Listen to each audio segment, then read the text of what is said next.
ஓம் சாந்தி. 18/2024 அவ்யக்த பாப்தாதா மதுபன். முரளி ஒரிஜினல் தேதி February 20, 2001. சிவ ஜெயந்தி. ஒரு சத்திய பிரமாணம் செய்வதுடன் உங்களை முழுமையாக அர்ப்பணித்ததன் ஞாபகார்த்தம். இன்று திரிமூர்த்திகளை படைத்தவரான சிவ தந்தை தனது பூஜிக்க தகுதி வாய்ந்த சாலிகிராம்களை சந்திப்பதற்காக வந்துள்ளார். இன்று இது ஒரு சந்திப்பும் அத்துடன் ஒரு கொண்டாட்டமும் ஆகும். நீங்கள் அனைவரும் உலகெங்கிலும் இருந்து பாப்தாதாவின் பிறந்த நாளை கொண்டாடுவதற்காக மிகுந்த ஊக்கத்துடனும் உற்சாகத்துடனும் வந்துள்ளீர்கள். தந்தையின் பிறந்த நாளை கொண்டாடுவதற்காக நீங்கள் வந்திருப்பதாக குழந்தைகளான நீங்கள் கூறுகின்றீர்கள். குழந்தைகளின் பிறந்த நாளை கொண்டாடுவதற்காக வந்திருப்பதாக தந்தை கூறுகின்றார். நீங்கள் அனைவரும் உங்களின் அலௌகிக பிறந்த நாளையும் கொண்டாடுவதற்காக வந்துள்ளீர்கள். கல்பம் முழுவதிலும் வேறெந்த நேரத்திலும் இத்தகைய அழகான தனித்துவமான பிறந்த நாள் இருக்க முடியாது. கல்பம் முழுவதிலும் தந்தையும் குழந்தைகளும் ஒரே நாளில் பிறந்த நாளை கொண்டிருப்பதை நீங்கள் பார்த்திருக்கின்றீர்களா அல்லது கொண்டாடி இருக்கின்றீர்களா? இது ஏனென்றால் உலக மாற்றம் என்ற பணிக்கு சிவ தந்தையுடன் கூடவே பிரம்மா தாதாவும் பிராமணர்களும் தேவைப்படுகிறார்கள். பிராமணர்கள் இல்லாமல் ஒரு யாகம் வெற்றி பெற முடியாது.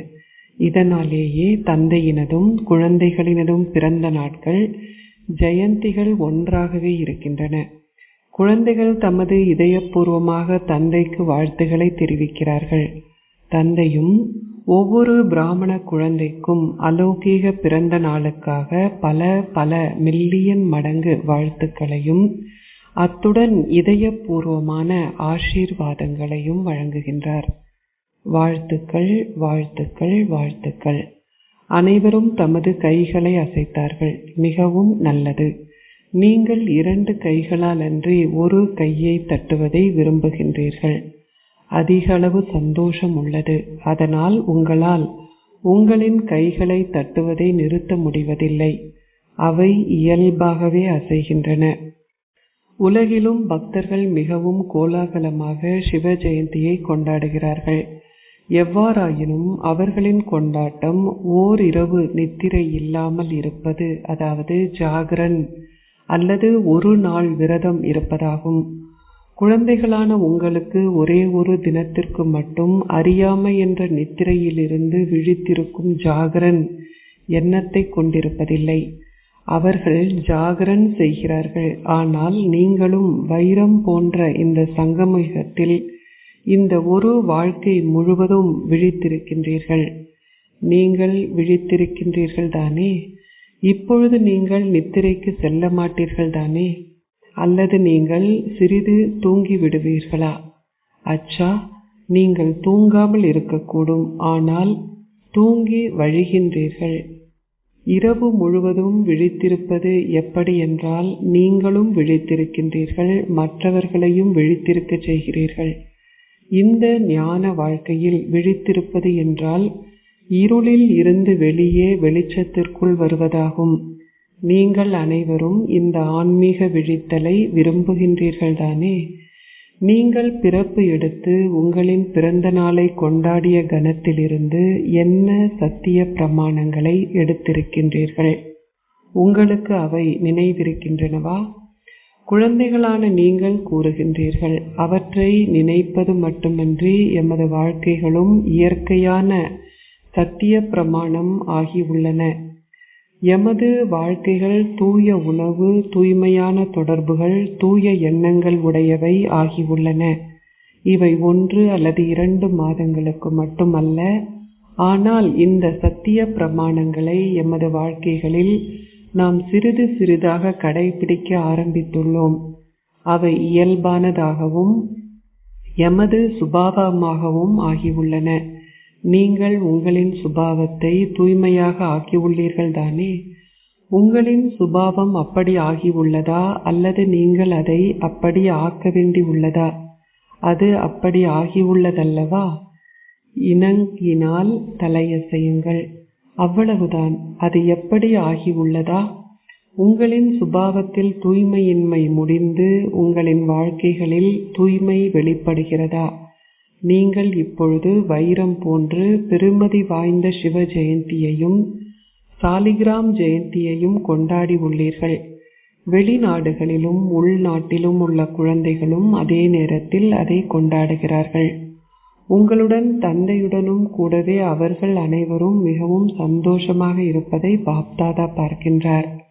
இன்று உங்களின் ஞாபகார்த்தமாக பக்தர்கள் குறிப்பாக ஒரு பலி கொடுக்கிறார்கள். நீங்கள் அனைவரும் உங்களின் எண்ணங்களிலும் வார்த்தைகளிலும் செயல்களிலும் உங்களை தந்தையிடம் அர்ப்பணித்தீர்கள்.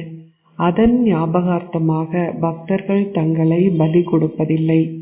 ஆனால் அதற்கு பதிலாக ஓர் ஆட்டை பலி கொடுக்கிறார்கள். அவர்களுக்கு வேறு எதுவும் கிடைக்கவில்லையா? அவர்களுக்கு ஆடு மட்டும்தான் கிடைத்ததா? அதன் அர்த்தம் உங்களுக்கு தெரியும். ஏனென்றால் ஷரீர உணவிற்கான மிக பெரும் காரணம் நான் என்ற உணர்வே ஆகும். ஹிந்தியில் மே என்றால் நான் என்ற அர்த்தம். நான் என்ற உணர்வை நீங்கள் அர்ப்பணிக்கும் பொழுதே நீங்கள் பிராமணர்கள் ஆகின்றீர்கள். எனவே ஓர் ஆடு என்ன செய்யும்? மே மே.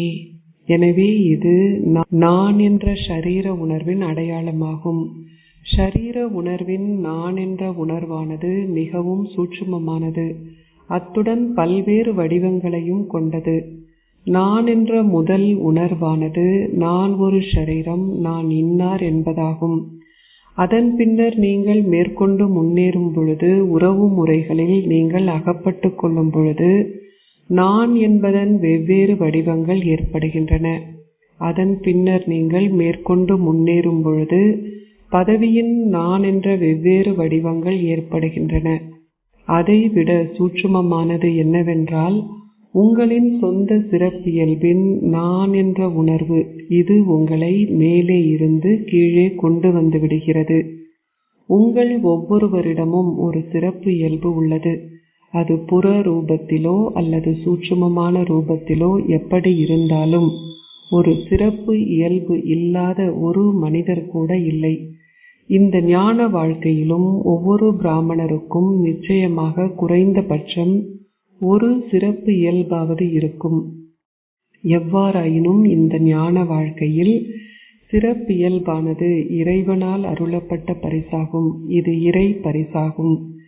இறைவன் உங்களுக்கு கொடுத்த பரிசில் நீங்கள் நான் என்ற உணர்வை கொண்டு வந்தால் அது ராஜரீகமான அகங்காரமாகவும் நான் என்ற மிக பெரும் உணர்வாகவும் ஆகிறது. ஆகவே நீங்கள் ஏற்கனவே உங்களை அர்ப்பணித்து விட்டீர்கள். ஆனால் மேலும் நீங்கள் அதை கருத்தில் கொள்ள வேண்டியுள்ளது. ஆசிரியர்களான நீங்கள் அனைவரும் உங்களை என்னவென்று அழைக்கின்றீர்கள்? நீங்கள் அர்ப்பணித்திருக்கின்றீர்கள், அப்படித்தானே? ஆசிரியர்களான நீங்கள் அனைவரும் உங்களை அர்ப்பணித்திருக்கின்றீர்களா? அச்சா, வீட்டில் தமது குடும்பங்களுடன் வாழ்பவர்கள் அர்ப்பணித்திருக்கின்றீர்களா? ஆமாம் அல்லது இல்லையா? நீங்கள் அர்ப்பணித்துள்ளீர்கள். பாண்டவர்களான நீங்கள் உங்களை அர்ப்பணித்திருக்கின்றீர்களா? மிகவும் நல்லது, பாராட்டுகள். நீங்கள் இப்பொழுது என்ன செய்ய போகின்றீர்கள்? நீங்கள் உங்களை அர்ப்பணித்திருக்கின்றீர்கள். அது மிகவும் நல்லது. இப்பொழுது எதிர்காலத்திலும் நீங்கள் சோதிக்க வேண்டும். பாபா உங்களுக்கு சொல்லட்டுமா? நாங்கள் தான் அர்ப்பணித்துள்ளோமே, எனவே இப்பொழுது நாங்கள் வேறு என்ன செய்ய வேண்டி உள்ளது என நீங்கள் கூறக்கூடும். ஒன்று அர்ப்பணித்தல், ஆனால் அதன் பின்னர் முழுமையான அர்ப்பணித்தல். முழுமையான அர்ப்பணித்தலில் விசேஷமாக கீழ்கோடிட வேண்டியது உங்களின் மனம், புத்தி, சமஸ்காரங்களை அர்ப்பணிப்பது. இது ஏனென்றால் முன்னேறிச் செல்வதற்கு நீங்கள் உங்களின் முயற்சிகளில் வேகமாக அடிகளை எடுத்து வைக்க வேண்டும். நீங்கள் இப்பொழுதும் உங்களின் பிராமண வாழ்க்கையின் தற்போது சூழலுக்கு ஏற்ப நீங்கள் அதை செய்கின்றீர்கள். ஏனென்றால் இங்கே இருப்பவர்களில் பெரும்பாலானோர் பிராமணர்களே. உங்களின் மனதில் வீணானவற்றின் ஆதிக்கம் மட்டும் இருக்கிறது. தீயது எதுவும் இல்லை, ஏனென்றால் தீயவை அனைத்தும் முடிவடைந்து விட்டன. எவ்வாறாயினும் தற்போதைய சூழலுக்கு ஏற்ப வீணானவையும் எதிர்மறையான விஷயங்களும் அதிக அளவில் புத்திகளின் மீது ஆதிக்கம் செலுத்துகின்றன. இந்த காரணத்தால் மிக சரியான உண்மையான தீர்மானங்களை எடுப்பதற்கான உங்களின் உணர்ந்து கொள்ளும் சக்தி குறைவடைகிறது. ஆமாம், இது தவறு, இது சரியல்ல என்ற புரிந்துணர்வின் மூலமாகவே இனம் காணுதல் இடம்பெறும். எவ்வாறாயினும் ஒன்று பொது அறிவுடன் இனம் காணுதல், மற்றொன்று உங்களின் இதயபூர்வமாக இனம் காணுதல். உங்களின் இதயபூர்வமாக நீங்கள் எதையாவது இனம் கண்டு கொண்டால் உலகமே மாறினாலும் நீங்கள் மாறமாட்டீர்கள். எனவே உங்களுக்கு மனதையும் புத்தியையும் பற்றி கூறப்பட்டது. இப்பொழுது சமஸ்காரங்கள். உங்களின் சமஸ்காரங்கள் 63 பிறவிகள் பழையவையானவை என்பதனால் அவை இயல்பானவை ஆகிவிட்டன. வேறு வார்த்தைகளில் கூறினால் இது தவறில்லை, ஆனால் இது எனது சுபாவம் என நீங்கள் கூறுகின்றீர்கள். ஆகவே பழைய சமஸ்காரங்களில் சிலது அழிக்கப்பட்டு சிலது அடக்கப்பட்ட பின்னர் அவை மீண்டும் வெளிப்படுகின்றன. எவ்வாறாயினும் முழுமையான அர்ப்பணிப்பு என்றால் ஒவ்வொரு ஆத்மாவிற்காகவும் உங்களின் மனதின் நோக்கங்களும் உணர்வுகளும் மாற்றப்பட வேண்டும். ஆத்மாக்கள் எப்படிப்பட்டவர்களாக இருந்தாலும் எப்பொழுதும் பல வகையினர் இருப்பார்கள் என பாப்தாதா இதனை குறிப்பிடுகின்றார். இதுவே கல்ப விருட்சம் ஆகும். அதில் பல்வகை இல்லாது விட்டால் எந்த விதமான அழகும் இருக்க முடியாது. எவ்வாறாயினும் ஒவ்வொரு ஆத்மாவிற்கும் நல்லாசிகளும் தூய உணர்வுகளும் இருக்க வேண்டும். நீங்கள் சாபங்களையும் நல்லாசிகளையும் தூய உணர்வுகளாகவும் மாற்ற வேண்டும். ஒவ்வொரு ஆத்மாவும் நிச்சயமாக தங்களை மாற்றிக்கொள்வார்கள் என்ற நல்லாசிகளை கொண்டிருங்கள். இவர் ஒரு பொழுதும் மாறப்போவதில்லை என்று நினைக்காதீர்கள். அவர்களின் நீதிபதியாகி அவர்கள் ஒரு பொழுதுமே மாறப்போவதில்லை என்று தீர்ப்பளிக்காதீர்கள். நீங்கள் பஞ்சபூதங்களையும் மாற்றி அவற்றை சதோகுணி ஆக்குவீர்கள் என்ற சவாலை எடுத்திருப்பதனால் அதை நீங்கள் செய்யவே வேண்டும். அவை எப்படி ஆகுமா இல்லையா என்ற கேள்வியே இல்லை. ஆனால் நீங்களே அப்படி அவற்றை ஆக்க வேண்டும். அதை செய்யவே வேண்டும் என்ற வார்த்தைகளை நீங்கள் கீழ்கோடிட வேண்டும். எனவே பஞ்சபூதங்களால் மாற முடியும், ஆனால் ஆத்மாக்களால் மாற முடியாதா? ஆத்மாக்கள் ஜடப்பொருளின் அதிபதிகள். ஜடப்பொருள் மாறும், ஆனால் அதிபதிகள் மாற மாட்டார்களா? ஏன்? அதனால் தற்பொழுது தன்னை மனம் புத்தி சமஸ்காரங்கள் மாற்றிக்கொள்வதே செய்ய வேண்டிய ஒரே ஒரு சேவையாகும். அனைத்தையும் மாற்ற வேண்டும். அனைவரும் கேட்கின்றார்கள், இந்த வருடம் நாம் என்ன செய்ய போகின்றோம்? நீங்கள் இரட்டை சேவை செய்ய வேண்டும். முதலில் உங்களை முழுமையாக அர்ப்பணம் செய்யுங்கள். உங்களின் அதிர்வலைகள், சூழல், சகவாசம், இதயபூர்வமான ஒத்துழைப்பு, இதயத்தின் ஆசீர்வாதங்கள் என்பவை மற்றவர்களில் இலகுவான மாற்றத்தை ஏற்படுத்தும் வகையில் உங்களை அர்ப்பணம் செய்யுங்கள். இந்த அளவிற்கு நீங்கள் உங்களை மாற்றிக்கொள்ள வேண்டும். நீங்கள் அனைத்தையும் முழுமையாக அர்ப்பணிக்க வேண்டும். இது ஒரு வகையான சேவை. மற்றொன்று மற்றவர்களுக்கு சேவை செய்வது. பெரு பேறுகளில் பார்க்கும் பொழுது உள்நாட்டிலும் வெளிநாடுகளிலும் அனைத்து இடங்களிலும் கிராமங்களிலும் கூட பிராமண குழந்தைகளான நீங்கள் எத்தகைய சேவை செய்தாலும் நீங்கள் தந்தை மீதுள்ள அன்பினால் அதை செய்துள்ளீர்கள். அதற்காக பாப்தாதா பற்பல வாழ்த்துக்களை தெரிவிக்கின்றார். நீங்கள் எதிர்காலத்தில் என்ன செய்வீர்கள்? பிராமணர்களின் எண்ணிக்கையில் வளர்ச்சி ஏற்பட்டிருப்பதை பாப்தாதா பார்க்கின்றார். இதைவிட வேகமான வளர்ச்சி ஏற்படும். எவ்வாறாயினும் அத்துடன் கூடவே மக்கள் விரும்பும் வகையில் நீங்கள் செய்த சேவை, வெவ்வேறு செயல் திட்டங்களின் மூலம் செய்யப்படும் சேவை மிகவும் நன்றாக உள்ளது. இப்பொழுது வெவ்வேறு இடங்களில் மிக நல்ல ஒத்துழைக்கும் ஆத்மாக்கள் நல்ல கருவிகள் ஆகியுள்ளார்கள். அவர்கள் மிகவும் நல்ல ஒத்துழைக்கும் ஆத்மாக்கள். அவர்கள் ஒத்துழைப்பிற்கான ஓர் அடியை எடுத்து வைத்துள்ளார்கள். அவர்கள் ஓர் அடியை முன்னால் வைத்துள்ளார்கள். எவ்வாறாயினும் மற்றைய அடி என்னவென்றால் இலகு யோகியாகவும் ஒரு கர்ம யோகியாகவும் ஆகுவதாகும். வெகு சிலரே குறிப்பிட்ட அளவிற்கு கர்ம யோகிகளாகவும் இலகு யோகிகளாகவும் ஆகியுள்ளார்கள். இதுவே இரண்டாவது நிலையாகும். இப்பொழுது இத்தகைய ஆத்மாக்கள் மேடையில் நடைமுறை பாகத்தை நடிக்க வேண்டும். ஒரு மைக் எப்பொழுதும் மேடையிலேயே இருக்கும். ஆகவே அவர்கள் மைக்குகள் ஆக வேண்டும். நிச்சயமாக புலப்படும் முறையில் சேவை மேடைக்கு வர வேண்டும். நீங்கள் மைட், அதாவது சக்தி, அவர்கள் மைக். எப்படி பிரம்மா பாபா சூட்சும ரூபத்தில் மைட்டாக இருந்து குழந்தைகளான உங்களை மைக்குகள் ஆக்கியுள்ளாரோ, அதேபோல் இப்பொழுது மைட்டாகி இத்தகைய மைக்குகளை தயார் செய்யுங்கள். அவர்கள் மிகவும் நல்லவர்கள். அவர்கள் மீது நம்பிக்கை இருக்கிறது. அவர்களால் வேகமாக செல்ல முடியும். எவ்வாறாயினும் இப்பொழுது இத்தகைய ஆத்மாக்களுடன் உங்களின் தொடர்பை அதிகரிப்பது அவசியமாகும். என்ன செய்ய வேண்டும் என்றும் எப்படி அதை செய்ய வேண்டும் என்றும் அவர்கள் அறிய விரும்புகிறார்கள். மைட்டாகி அவர்களின் உலகிய தொழில்களுக்கும் அவர்களின் ஆன்மீக சேவைக்கும் இடையே ஒரு சமநிலையை பேணிய வண்ணம் கடைசியாக வந்திருப்பவர்களால் வேகமாக செல்ல முடியும் என்றும் முதலில் வருபவர்களின் வரிசையில் வர முடியும் என்றும் காட்டுங்கள். இத்தகைய ஆத்மாக்கள் இருக்கிறார்கள். அவர்களை வெளிப்படுத்த வேண்டும். அவ்வளவே. அவர்களுடன் தொடர்பில் இருந்து அவர்களுக்கு ஒரு சாக்காஷை கொடுத்து ஆன்மீகத்தின் சாக்காஷ், அதிர்வலைகளினதும் சூழலினதும் சாக்காஷ் வெளிப்படுத்துவதற்காக கருவிகள் ஆகுகின்ற வழிமுறை, சமநிலையான வாழ்க்கையே மிகவும் நல்லதும் இலகுவானதும் ஆகும் என அவர்களுக்கு காட்டுங்கள். இது சரிதானே?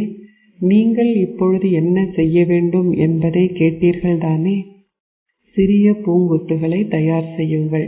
ஓகே, பெரிய பூங்கொத்து என்றில்லை, ஆனால் குறைந்தபட்சம் 5 அல்லது 10 பூக்களை கொண்டதோர் பூங்கொத்தை கொண்டு வாருங்கள். பாப்தாதாவின் கண்களில் அவர்கள் எங்கும் இருக்கிறார்கள். உங்களுக்கு கேட்டதா? பாண்டவர்களுக்கு இது கேட்டதா? அச்சா, இரட்டை வெளிநாட்டவர்கள் குதிப்பதில்லை, ஆனால் பறக்கிறார்கள். எனவே யார் முதல் பூங்கொத்தை கொண்டு வருவீர்கள்? வெளிநாட்டை சார்ந்தவர்களா அல்லது பாரதத்தை சார்ந்தவர்களா? யார் அதை கொண்டு வருவீர்கள்? அல்லது இருவரும் ஒரே நேரத்தில் கொண்டு வருவீர்களா? வெளிநாட்டில் இருந்து வரும் பூங்கொத்து ஒரு புறம் இருக்கும், பாரதத்தில் இருந்து வரும் பூங்கொத்து மறுபுறம் இருக்கும். 2 பூங்கொத்துகளும் மேடையில் வருவார்கள். எப்படி இந்த விழாவை நீங்கள் கொண்டாடுகின்றீர்களோ அதேபோல் 2 பூங்கொத்துகளுடனும் ஒன்று பாரதத்திலிருந்தும் மற்றொன்று வெளிநாட்டிலிருந்தும் வந்திருக்கும். நாம் அந்த விழாவை கொண்டாடுவோம். இது சரிதானே? வெளிநாட்டில் இருப்பவர்கள் என்ன நினைக்கின்றீர்கள்? அடுத்த பருவ காலத்தில் நீங்கள் அவர்களை அழைத்து வருவீர்களா? நீங்கள் அவர்களை அழைத்து வருவீர்களா? பாரதத்தை சார்ந்தவர்கள் அவர்களை அழைத்து வருவீர்களா? தமது உலகிய தொழிலுக்கும் ஆன்மீக பணிக்கும் இடையே சமநிலையை பேணுபவர்களை அழைத்து வாருங்கள். உங்களை போன்ற பிராமண வாழ்க்கை வாழ்பவர்கள் அல்ல, ஆனால் உலகியத்தையும் ஆன்மீகத்தையும் இரண்டையும் கொண்டிருப்பவர்கள். உங்களின் ஆதிக்கம் அதிகமாக இருக்கும், அவர்களின் ஆதிக்கம் அதிகமாக இருக்கும். மக்கள் உங்களிடம் திருஷ்டிக்காக வருவார்கள். அச்சா ஜெயந்தி, நீங்கள் என்ன நினைக்கின்றீர்கள்? நீங்கள் பெயர்களை பற்றி நினைக்கின்றீர்களா? நிர்மலா, மோகினி, நீங்களும் பெயர்களை பற்றியே நினைக்கின்றீர்கள், அப்படித்தானே? இங்கிருக்கும் பாண்டவர்களை பாருங்கள். பாரதத்தில் வெகு சில பாண்டவர்களே இருக்கிறார்கள். அவர்கள் அல்லாவிற்கு சமமானவர்கள். பாருங்கள், சிலர் இங்கும் அமர்ந்திருக்கிறார்கள். அங்கே முன்னால் அமர்ந்திருப்பது பிரையன் தானே? ஆஸ்திரேலியாவின் சகோதரர் பிரையனுடன் பேசுகின்றார். ஒரு பூங்கொத்தை தயார் செய்ய வேண்டும் தானே? மிக நல்ல ஆத்மாக்கள் இருக்கிறார்கள். நீங்கள் என்ன பெயரை பயன்படுத்துகின்றீர்கள்? NCO, தேசிய ஒருங்கிணைப்பு அலுவலகம். அச்சா, வெளிநாட்டு NCO சார்ந்தவர்கள் உங்களின் கைகளை உயர்த்துங்கள். NCO ஆகுவது இலகுவானதல்ல. நீங்கள் அற்புதங்களை செய்து காட்ட வேண்டும். உங்களால் அதை செய்ய முடியும். நிலம் இப்பொழுது தயாராக இருப்பதனால் அது பெரிய விஷயம் அல்ல. விதையும் விதைக்கப்பட்டுள்ளது. அதற்கு பராமரிப்பு என்ற நீரே தேவைப்படுகிறது. இப்பொழுது அந்த விதைக்கு பராமரிப்பு என்ற நீர் தேவைப்படுகிறது. அச்சா, ஆசிரியர்களும் பலர் வந்துள்ளார்கள். ஆசிரியர்களுக்கும் பாராட்டுகள். நீங்கள் அனைவரும் சேவை செய்துள்ளீர்கள் தானே? எனவே சேவைக்கு பாராட்டுகள். அச்சா, குஜராத்தின் நிலைமை என்ன? குஜராத்தில் பெரியதோர் பூகம்பம் ஏற்பட்டிருந்தது. குஜராத்தில் குழப்பம் ஆரம்பமாகி உள்ளது. குஜராத்தில் அதிக அளவு குழப்பமும் வெளிநாட்டில் சிறிதளவு குழப்பமும் இடம்பெற்றுள்ளன. நீங்கள் பயப்படவில்லை தானே? பூமி அதிர்கிறது, ஆனால் உங்களின் இதயங்கள் அதிரவில்லை தானே? பூமி சிறிது அதிர்ந்தது, சிறிதளவு பாதிப்பு ஏற்பட்டது. அங்கிருந்து வந்திருப்பவர்கள் எழுந்து நில்லுங்கள். அகமதாபாத்திலிருந்து வந்திருப்பவர்கள் எழுந்து நில்லுங்கள். அச்சா, உங்களின் இதயங்கள் அதிர்ந்ததா அல்லது பூமி அதிர்ந்ததா? என்ன நடந்தது? அது உங்களின் இதயங்களையும் சிறிது அசைத்ததா? அது அசையவில்லை. நீங்கள் தைரியசாலிகள். தைரியத்தை பேணுவதன் மூலமும் தந்தையின் பாதுகாப்பு குடையை உங்களின் மீது வைத்திருப்பதன் மூலமும் குழந்தைகளான நீங்கள் உங்களின் பதிவேட்டை நன்றாக வைத்திருந்ததை பாப்தாதா கண்டார். உங்களில் எவரும் தோல்வி அடையவில்லை. நீங்கள் அனைவரும் சித்தி அடைந்தீர்கள். சிலர் குறைந்த அளவு மதிப்பெண்களுடனும் சிலர் அதிக அளவு மதிப்பெண்களுடனும் சித்தி அடைந்துள்ளீர்கள். எங்கும் வரிசை கிரமமே, ஆயினும் நீங்கள் சித்தி அடைந்துள்ளீர்கள். பாராட்டுகள். மிகவும் பாதிக்கப்பட்ட இடத்திலிருந்து யார் வந்துள்ளார்கள்? ஒருவர் பூஜிலிருந்து, மற்றொருவர் அண்மித்த ஒரு நகரத்திலிருந்தும் வந்திருந்தார்கள். அச்சா, நீங்கள் 1000 கரங்களை, புஜம் கரங்களை கொண்ட ஒரே ஒருவருடன் பூஜில் இருந்தீர்கள். அச்சா, நீங்கள் அந்த பரீட்சையில் சித்தியடைந்தீர்கள். நீங்கள் மிக நன்றாக செய்தீர்கள். எதிர்காலத்திலும் தளம்பல் அடையாதீர்கள். இது தொடர்ந்து நிகழும். பயப்படாதீர்கள். இது ஒவ்வொரு நாளும் நடக்கிறது. அது நடக்கட்டும். மாற்றம் நிகழ வேண்டும். இயற்கையும் அதன் பணியை செய்யும். மனித ஆத்மாக்கள் இயற்கையை தமோகுணி ஆக்கியிருப்பதனால் அவளும் நாடகத்தின் ஒவ்வொரு விளையாட்டிலும் தனது சொந்த வேலையை காட்டுவாள். அதுவும் ஒரு விளையாட்டே. விளையாட்டை பார்க்கும் பொழுது உங்களின் ஸ்திதியை தளம்பலடைய அனுமதிக்காதீர்கள். புற சூழ்நிலைகள் மாஸ்டர் சர்வசக்திவான் ஆத்மாக்களின் ஆதி நிலையின் மீது ஆதிக்கம் செலுத்த அனுமதிக்காதீர்கள். அதற்கு பதிலாக ஆத்மாக்கள் தமது மனங்களின் துயரத்தில் இருந்து விடுபடுவதற்கு கருவிகளாகுங்கள்.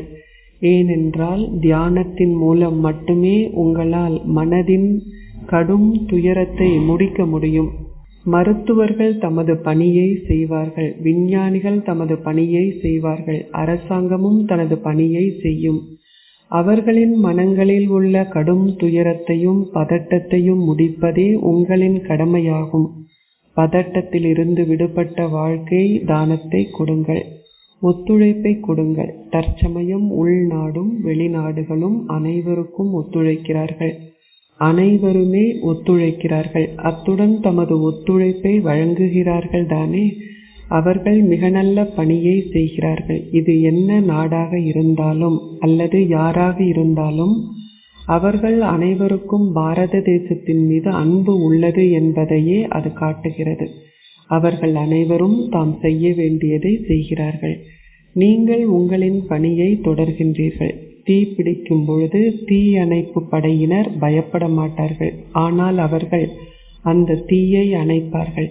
நீங்கள் அனைவரும் மக்களின் மனங்களில் உள்ள கடும் துயரம் என்ற தீயை அணைப்பவர்கள் ஆவீர்கள். அச்சா, குஜராத் உறுதியானவர்கள் தானே. நீங்கள் 1000 கரங்களை கொண்ட ஒரே ஒருவரின் பாதுகாப்பு குடையின் கீழ் இருப்பவர்கள். இதை குஜராத்தில் கண்டதனால் இப்பொழுது எங்கே அது நடந்தாலும் நீங்கள் இப்பொழுது அனுபவசாலிகள் ஆகியுள்ளீர்கள். பாருங்கள், எவராலும் இயற்கையுடன் ஒத்துப்போகாமல் இருக்க முடியாது. குஜராத்திற்கு வா, அபுவிற்கு வராதே, பம்பாய்க்கு வராதே என உங்களால் சொல்ல முடியாது. இல்லை, அது சுதந்திரமாக இருக்கிறது.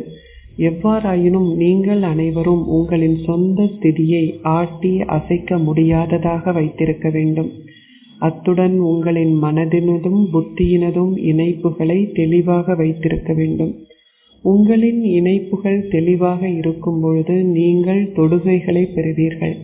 பாப்தாதா உங்களுக்கு முன்னரும் அவர்களுடையது வயர் இல்லாதது வயர்லெஸ், உங்களுடையது விகாரமற்ற வைஸ்லெஸ் புத்தி என கூறியுள்ளார். அப்பொழுது உங்களால் மிக விரைவாகவும் தெளிவாகவும் நீங்கள் என்ன செய்ய வேண்டும் என்பதை, என்ன நடக்கப் போகிறது என்பதையும் தீர்மானிக்க முடியும். நாம் வெளியே செல்வோம், நாம் உள்ளே இருப்போம், கதவுக்கு அருகில் இருப்போம், கூரையில் அமர்ந்திருப்போம் என்றெல்லாம் நீங்கள் சிந்திக்க வேண்டிய அவசியமில்லை. இல்லை, எங்கே பாதுகாப்பு உள்ளதோ அங்கே மட்டுமே உங்களின் பாதங்கள் செல்லும். நீங்கள் மிகவும் பயந்தால் உண்மையில் நீங்கள் பயப்படக்கூடாது. ஆனால் நீங்கள் மிகவும் பயந்தால், அதிக அளவு பயத்தை கொண்டிருந்தால், அப்பொழுது அபாயம் அளிக்கும் இடமான வீடான மதுபனம் உங்களுக்கு உள்ளது. பயப்படாதீர்கள், இது எதுவுமே இல்லை. இப்பொழுது அனைத்துமே நடக்க இருக்கிறது. பயப்படாதீர்கள், இது ஒரு விளையாட்டே. மாற்றம் இடம்பெற வேண்டியுள்ளது. விநாசம் அல்ல, ஆனால் மாற்றம். விருப்பமின்மைக்குரிய மேன்மையான மனோபாவம் எல்லோரிலும் உருவாக்கப்பட வேண்டும். கருணை நிறைந்தவராகி சகல சக்திகளையும் பயன்படுத்துங்கள். கருணை கொண்டு சக்தி வாய்ந்த சாக்காஷ் வழங்குங்கள். உங்களுக்கு புரிகின்றதா?